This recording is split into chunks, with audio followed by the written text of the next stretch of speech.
नमस्कार मित्रों। और एक बार फिर आज आप सभी दोस्तों के लिए एक बहुत अच्छा वीडियो लेके मैं आपके सामने प्रस्तुत होने जा रहा हूं। दोस्तों, आज का वीडियो फिर से एक बार वो सारे स्टूडेंट्स के लिए है जो कि यूजीसी की, सीएसआईआर की, नेट या जीसेट या अन्य कोई क्वालिफिकेशन की कॉम्पिटिटिव एग्ज़ाम देने जा रहे हैं, ऐसी कोई कॉम्पिटिटिव एग्ज़ाम की प्रिपरेशन कर रहे हैं। ये सारे दोस्तों के लिए जो कि पिछले 2-3 हफ्तों से ये 2011 का जो पेपर है उसका सॉल्यूशन 2-2, 3-3 क्वेश्चन के रूप में आपके सामने मैं रखता हूँ। तो दोस्तों, आज एक बार फिर इसी टॉपिक के ऊपर बहुत अच्छे 2 क्वेश्चन पार्ट 8 के रूप में इस वीडियो आपके सामने प्रस्तुत कर रहा हूँ। तो दोस्तों, शुरू करता हूँ। Most IMP questions for UGC, CSIR, net या फिर अन्य कोई competitive examination.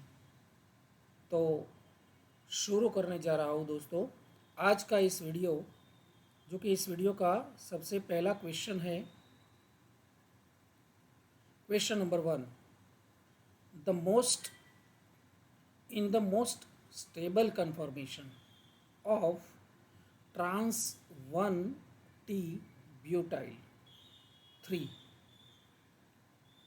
methyl cyclohexane, trans 1T butyl 3 methyl cyclohexane। यहाँ पर ब्यूटाइल का स्पेलिंग मिस्टेक है दोस्तों, ये ए को निकालना है BUTYL, यानी कि in the most stable conformation trans 1T butyl 1,3 methyl cyclohexane का कौन सा कन्फॉर्मेशन में the substituent at C1 and C3 position respectively are axial and equatorial,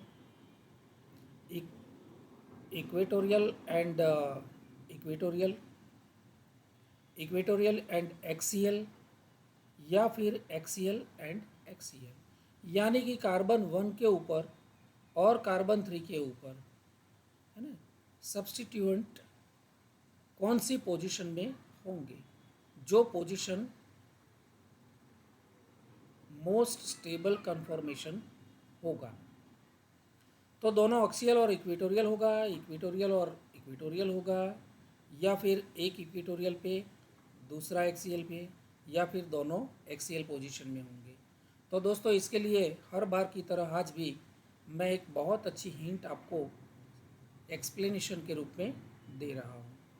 दोस्तों, सॉल्यूशन में सबसे पहला point, in the most stable conformation, जो सबसे ज़्यादा स्टेबल कन्फॉर्मेशन है उसमें the bulkier group occupy the equatorial position and for trans configuration at 1,3 position, the other group must occupy the axial position, यानी कि जो बल्कियर हैवी जो molecule है, ग्रुप है, वो कॉन्फ़िगरेशन के अंदर जो कि मोस्ट स्टेबल होगा उसके अंदर पहली पोजीशन पे कार्बन 1 पे होगा, और 3 पोजीशन में जो भी होगा it must be occupy the axial position, तब जाके ये कंपाउंड मोस्ट स्टेबल कन्फॉर्मेशन देगा।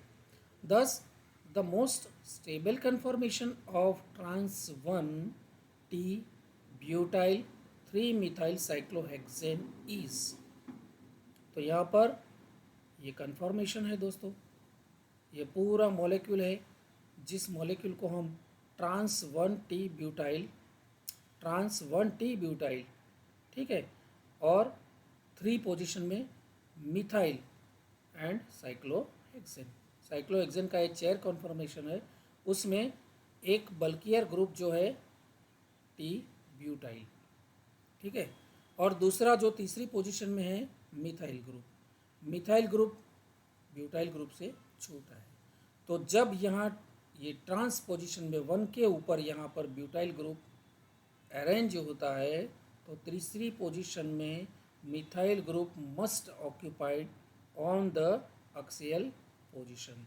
सो यहाँ दोनों ग्रुप की जो पोजीशन है वो सही तरीके में इक्वेटोरियल, क्योंकि ये ब्यूटाइल जो बल्कियर ग्रुप है वो इक्वेटोरियल पोजीशन में है और ये छोटा मिथाइल ग्रुप है वो एक्सियल पोजीशन में है। तो correct option is 3, equatorial and axial.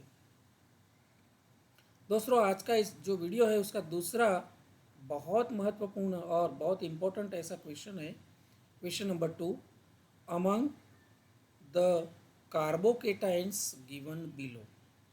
दोस्तों यहाँ पर 3 कार्बोकेटाइन हैं, ठीक है, ए, बी और सी, वो मैं बाद में बताऊंगा नेक्स्ट स्लाइड में। तो एक कार्बोकेटाइन है ए, बी एंड तीसरा है सी।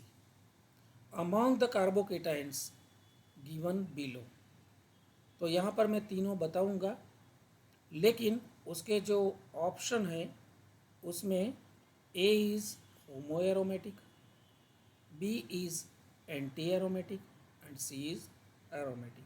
यानी कि कंपाउंड ए, बी और सी जो है दोस्तों, ये तीनों कंपाउंड जो है उसकी हमें एरोमेटिसिटी का क्रम लिखना है। कौन सा जो केटायन है वो होमो एरोमेटिक है, एंटी एरोमेटिक है या फिर एरोमेटिक है। ए एरोमेटिक है, बी एंटी एरोमेटिक है और सी होमो एरोमेटिक है। तो दोस्तों ये कंपाउंड के जो तीनों केटायन्स है इस क्वेश्चन के, वो मैं यहाँ पर डालना चाहता था, लेकिन यहाँ पर बाय मिस्टेक रह गए हैं। तो मैं आंसर में ही बता देता हूँ, वो ए, बी, सी 3 कार्बोकेटाइंस कौन से हैं, ताकि आपको पता चले, और उसकी हिंट भी मैं आपके सामने रखता हूँ। दोस्तों सबसे पहला कंपाउंड है ये वाला ए, ठीक है। तो ये ए वाला जो कंपाउंड है वो होमो एरोमेटिक है, एरोमेटिक है या फिर एंटी एरोमेटिक है। उसी तरह से दूसरा दिखाऊंगा बी, वो भी एंटी एरोमेटिक है, एंटी एरोमेटिक है कि एरोमेटिक है, ठीक है। और तीसरा सी भी इसी तरह से बताऊंगा, एरोमेटिक है, एंटी एरोमेटिक है या फिर होमो एरोमेटिक है। तो हम सॉल्यूशन में देखेंगे दोस्तों कंपाउंड ए। तो यहाँ पर देख सकते हो आप, कंपाउंड में यहाँ 3 डबल बॉन्ड है, यानी कि बिल्कुल सिस्टम में 1, 2 और 3, ठीक है। तीनों जो डबल बॉन्ड्स है वो बिल्कुल ऑर्डर में एकांतरीय द्विबंध जिसको हम बोलते हैं। लेकिन यहाँ ये दो पोजीशन है या फिर ये पोजीशन है, वहाँ पर कोई डबल बॉन्ड नहीं है, ठीक है। इसका मतलब ये हुआ कि ये जो कार्बन है ये कार्बन sp3 हाइब्रिडाइज कार्बन है। तो उससे क्या होता है, this compound is homo aromatic. क्यों होमो एरोमेटिक, ये एरोमेटिक भी नहीं है, एंटी एरोमेटिक भी नहीं है, ठीक है। तो होमो एरोमेटिक है because in it the conjugation और aromaticity is interrupted by a single sp3 hybridise carbon atom. यहाँ पर देखिए दोस्तों, ए ग्रेजुअली एकांतरीय द्विबंध दिखते हैं हमें, डबल बॉन्ड दिखते हैं, लेकिन they are interrupted by this sp3 hybridised carbon atom, ठीक है।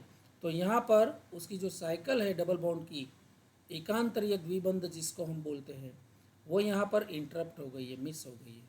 क्यों, क्योंकि ये कार्बन sp3 है। तो दिखने में तो ये कैसा दिखता है, देखिए हकेल के रूल के मुताबिक 4n+2 पाई इलेक्ट्रॉन यहाँ पर ऑलरेडी है। So it can be aromatic compound, 2+2+2, यानी कि कुल pi electron, number of pi electron is 6 in this compound, so it can be aromatic. लेकिन एरोमेटिक बहुत कम दिखता है, और उससे ज़्यादा एंटी एरोमेटिक तो है ही नहीं, 4n तो है ही नहीं। तो 4n पाई इलेक्ट्रॉन नहीं है तो एंटी एरोमेटिक भी नहीं है, तो कम्प्लीटली एरोमेटिक भी नहीं है। इसका मतलब है ये होमो एरोमेटिक है। और वो किसकी वजह से है, यहाँ पर जो कार्बन एटम है उसमें एक तो रीज़न ये है कि ये रेगुलरली जो डबल बॉन्ड आगे जा रहा है वो यहाँ पर इंटरप्ट हो गया, मिस हो गया है। और किसकी वजह से मिस है? ये कार्बन जो है वो sp3 हाइब्रिडाइज्ड एटम है, तो इसकी वजह से ये इट इज़ नॉट एरोमेटिक और anti aromatic, it is homo aromatic. ठीक है, अब दूसरा कंपाउंड देखिए। तो दूसरा कंपाउंड एक सिंगल डबल बॉन्ड और दूसरा डबल बॉन्ड, यानी कि 2 और 2 4 इलेक्ट्रॉन है, तो 4 pi electron already are present in this cation. ठीक है, तो 4n यानी कि हकेल के रूल के मुताबिक ये 4n प्लस 2 पाई इलेक्ट्रॉन नहीं है, so it can not be aromatic. तो 4n इलेक्ट्रॉन है, और जो भी कंपाउंड के अंदर 4n इलेक्ट्रॉन होते हैं वो सारी जो सिस्टम होती है वो एंटी एरोमेटिक होती है। ठीक है, तो इसका मैं थोड़ा सा एक्सप्लेनेशन आपको दिखाना चाहता हूँ। ये कंपाउंड इट कंटेन्स 4n यानी कि 4 पाई इलेक्ट्रॉन। ठीक है, so it is anti aromatic, यानी कि कंपाउंड ए जो है उसकी aromaticity homo aromatic, compound B जो है उसकी एरोमेटिसिटी एंटी एरोमेटिक।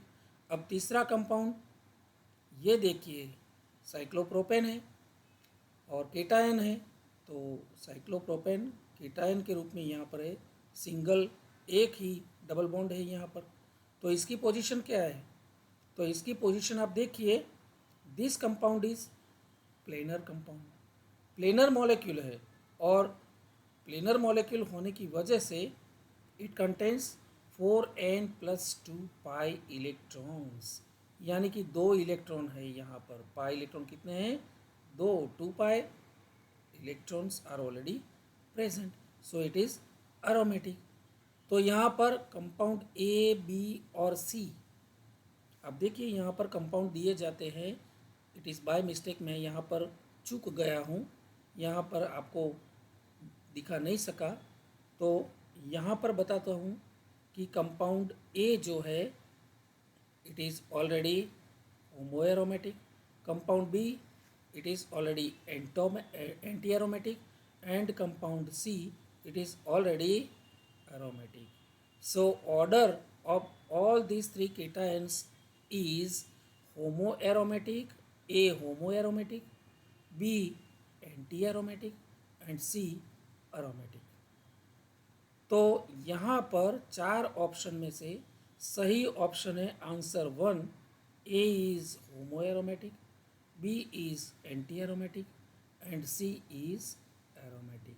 तो दोस्तों ये 2 बहुत अच्छे क्वेश्चंस और जो कि ऑर्गेनिक केमिस्ट्री से है, लेकिन कॉम्पिटिटिव एग्ज़ाम में ज़्यादातर CSIR के एग्ज़ाम में part B and part C में पूछे जाते हैं। पार्ट बी में ज़्यादातर ऐसे क्वेश्चन पूछे जाते हैं, उसमें से ऑर्गेनिक केमिस्ट्री के 2 बहुत अच्छे क्वेश्चंस जो कि आपको और सारे क्वेश्चंस के लिए बहुत बहुत गाइडलाइन प्रोवाइड कर सकता है, ये गाइडलाइन मैंने आपको प्रोवाइड, ये दोनों क्वेश्चन के ज़रिए मैंने प्रयास किया है। दोस्तों अगर आपको ये वीडियो आपको अच्छा लगा हो तो इसको बहुत बहुत लाइक कीजिए, अन्य सारे ग्रुप्स में शेयर करना मत भूलिए, एंड अभी तक आपने जो मेरी चैनल को सब्सक्राइब नहीं किया है तो बहुत जल्द उसको सब्सक्राइब करने की कृपा कीजिए, ताकि मैं हर हफ्ते 1-2 वीडियोज़ आपके लिए यहाँ पर प्रस्तुत कर सकूँ। आशा करता हूँ दोस्तों, फिर से एक बार आपका धन्यवाद। आप देख रहे हैं, इसी की वजह से मुझे भी प्रेरणा मिलती है मेहनत करने की आपके लिए, और हम सब ज्ञान पिपासु लोग हैं क्योंकि हम सब साइंस फैकल्टी से आते हैं। तो ये सारी हमारी जो इंटरेस्ट है, हमारा जो प्रयास है कुछ पाने का, कुछ जानने का, और जानने के बाद आप जैसे स्टूडेंट्स को पहुंचाने का, ये काम हम कर रहे हैं, ऑनेस्टली कर रहे हैं, हिंट के और सॉल्यूशन के जरिए कर रहे हैं। तो बहुत अच्छा लगा होगा, और मिलते हैं 2 या 3 दिन के बाद, फिर 2-3 क्वेश्चन लेके आपके सामने प्रस्तुत हो जाऊंगा। तब तक के लिए वेट फॉर नेक्स्ट वीडियो।